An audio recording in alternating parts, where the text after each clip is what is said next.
নমস্কার বন্ধুরা, সিএন গার্ডেনের একটি ছোট্ট ভিডিওতে আপনাদেরকে স্বাগত।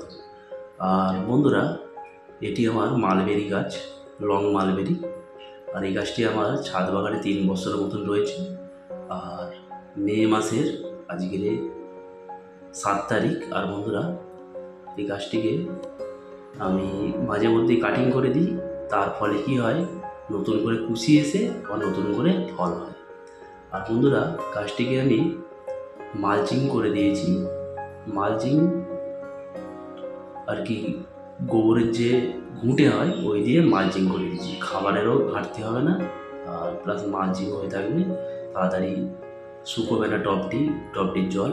যাই হোক বন্ধুরা, গাছটিতে কাঁচা পাকা ফল এই মুহূর্তে হয়ে রয়েছে, আর খুব মিষ্টি ফল। আর এই ধরনের গাছ আপনিও আপনার ছাদ বাগানে করুন। ভিডিওটি ভালো লাগলে অবশ্যই লাইক করবেন, শেয়ার করবেন, আর চ্যানেলটিকে সাবস্ক্রাইব করে পাশে থাকবেন।